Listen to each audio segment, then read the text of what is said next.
everyone, we're at the Be Quiet booth at Computex 2023, and they've got 3 cases we're going to be looking at. They also have a power supply, but we wanted to open on this one, which is a return to form for the high end for Be Quiet. So they've got the Darkbase Pro 901. Quite a while ago, we reviewed the original Darkbase Pro 900 and the Rev 2, but this is an updated, or completely new actually, Darkbase family case in the 901. So the main thing here, this is hugely modular. It's got some of the inversion options that the older Darkbase 900 cases had. So you can see the motherboard tray here completely pushes through. It's 4 screws to get to this point, and then you can take it out and flip it. I guess if you wanted a test bench, which we've actually done, you could use it that way as well. So some pretty cool stuff going on. I'm just going to sit that right there for now. You would have to do a little bit more work to flip the rest of the case, power supply, everything else, but the main point is that this can go in standard layout or inverted layout, and that's represented by these 2 here. Before that, this video is brought to you by Fantex and the G300A Mesh Edition case. The Fantex G300A revives the A-series approach to airflow that Fantex began really pushing with the P400A that we liked previously. The new G300A comes in a few variants based on fan count and uses the Fantex ultra-fine front mesh that allows for a higher airflow without double stacking filters, as we've shown in the past. The G300A Eclipse is a compact tower supporting ATX boards, and you can learn more at the link in the description below. This is inverted where it's got the video card up top, and that actually changes some other features in the case as well, such as how the video card support fits in. Now the case, this one is going to be at the high end, so it's a $300 case, should be shipping within the next 3-4 weeks sometime in that time frame. They have cheaper stuff as well. One of the ones we looked at was $170 to $230, for example. That is the Shadowbase 800, which we'll get to momentarily. But let's go over the rest of this so you see the feature set of the Halo product and how they want to bring it down. I'll start on the cases in front of me. So top panel here, this one currently has these deadening panels mounted like that. So that is optional, you can remove it. Everything on the table in front of me, except for the PCIe riser cable, is included with the case. And that includes with it the option to pull these if you wanted to open it up for airflow. And actually on the front, one of these is mesh and one is a solid panel.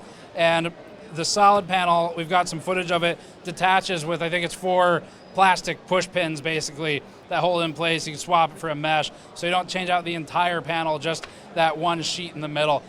Though this was low on my list of points of interest. However, a lot of you have been asking about 5¼ inch drives, and I'm sorry to tell you they're mostly dead, but Be Quiet does have an option for one on here.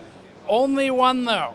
So if you want to run a laser disc writer, as in the one that etches the disc surface with art, and another disc, you can only come down to 1, but that's still, well, you can't divide by 0. That's still a lot more than most of the market though. So that's on the bottom, it pops open and you don't have to install it in there. Its alternative is a drive cage or an open bottom for a fan insert, which maybe if Vitalii comes up on this side, we can show off some of the other features of the case internally. So I'll pull this out. This is just the cage we were talking about. Let's put that over here for now. And right here is where there's a piece of plastic that covers and fits with the rest of the power supply shroud, where you could put a fan down on the bottom to push air up if you wanted to. They've also got this kind of neat feature. I don't know if I could do this one-handed or not, but yeah, there we go. So that pops out for much better access for cable management, and there's actually a header in here to plug in the LEDs. So all of this really thought through mechanically. It's cool to see. I mean, Be Quiet's getting back into the competition in a high-end space. Other features, there's so much, I don't think I'm gonna remember all of it. We'll cover it in the review, but other features like this. So this is a fan cage, it's fully separable, which you've seen this on plenty of cases in the past that we reviewed. So the fans all can connect to this small PCB. It's got the pogo pins here to then socket just into, and we'll get a shot of this too, the top of the case back here. Those pins make contact with this PCB. It's all driven through this cable to a fan hub. And then the front, actually, front I/O is pretty slick as well. So this is the front of the case. 4 USB 3. I can't keep track of USB naming anymore, so I'm just go with 3. There's USB Type-C. And then these are push button, like touch buttons for fan speed. So there's a PWM speed, and I think it's a linear scale where it just decreases, 5 tick marks would be about 20% each.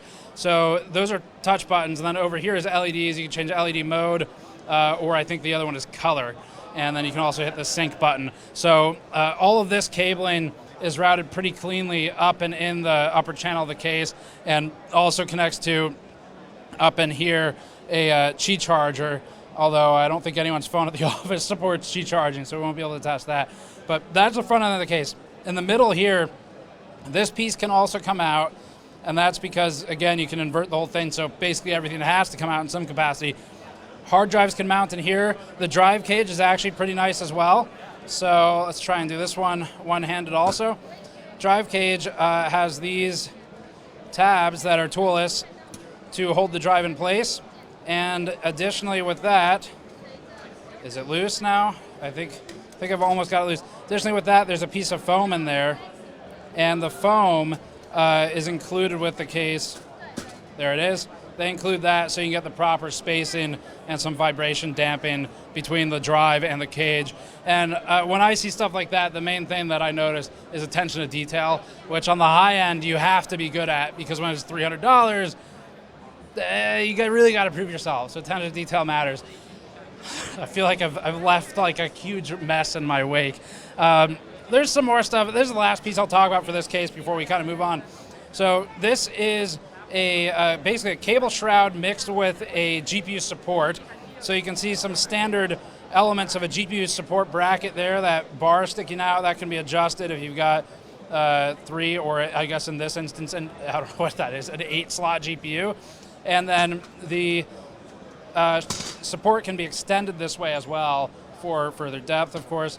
And then finally, there's this piece up here, which this one I might need 2 hands for.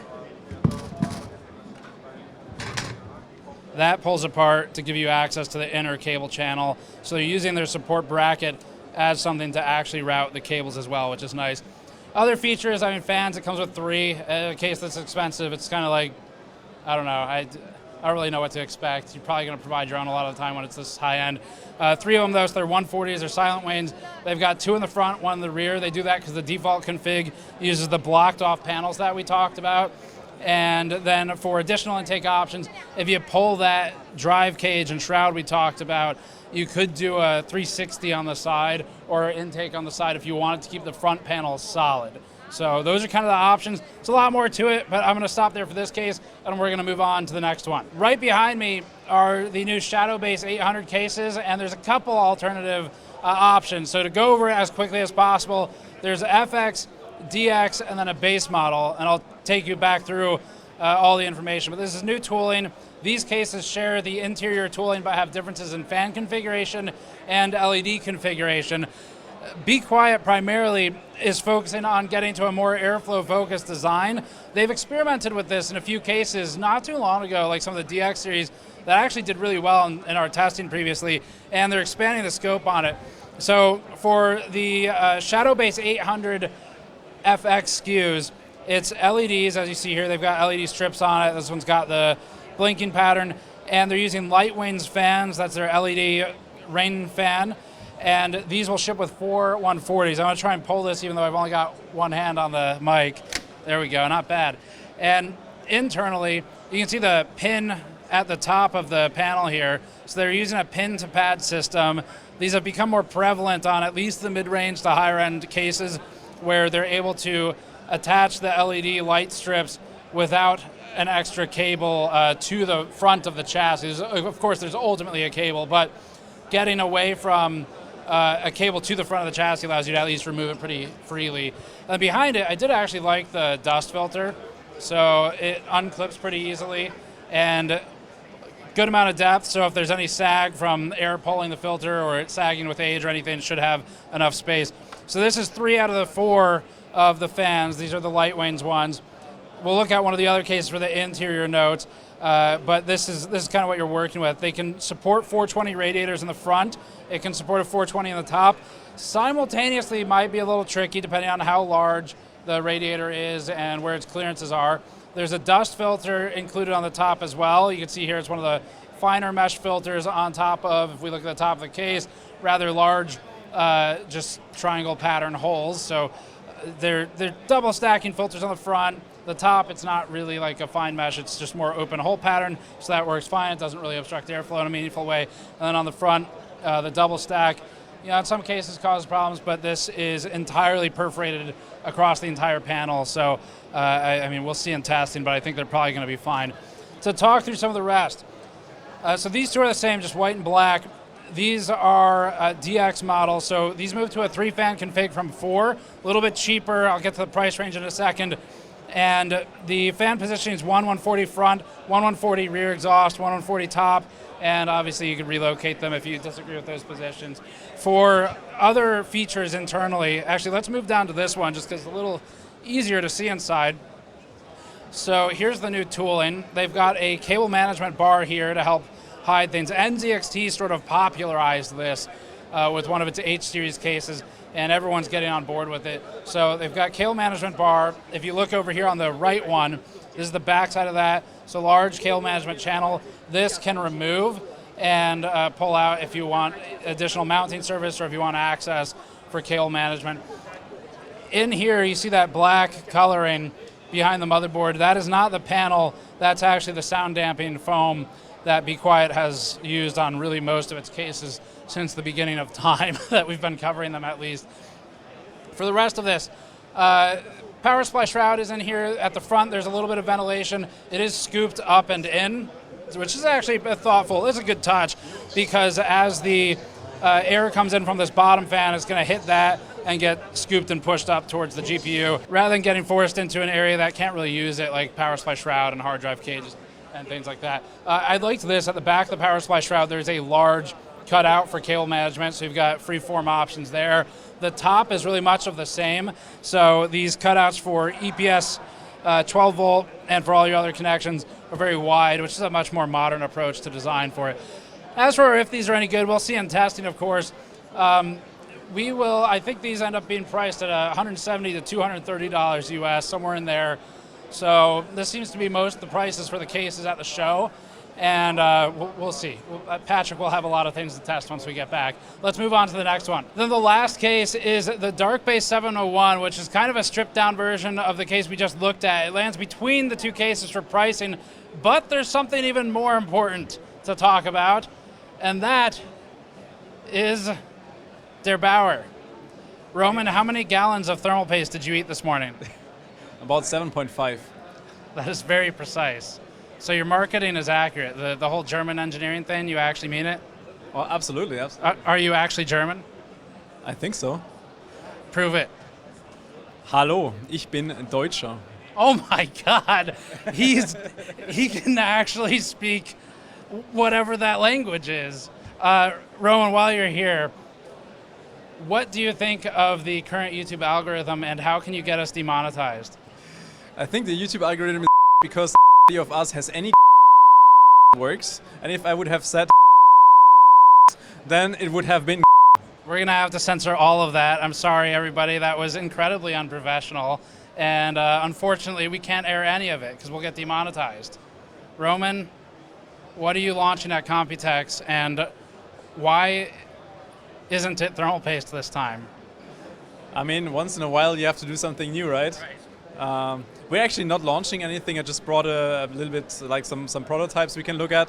So it's all just a facade and you're just a YouTuber now?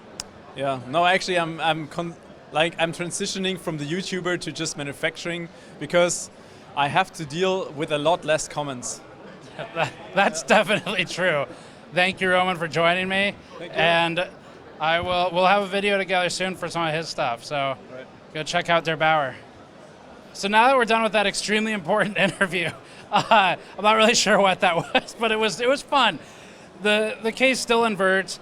They've cut out a bunch of the features from the more expensive one, and honestly, I think the main takeaway is just that it still inverts. Otherwise, it feels pretty similar. It's a mid-step. We'll look at it more later. So that's it for this one. Thanks for watching. As always, subscribe for more.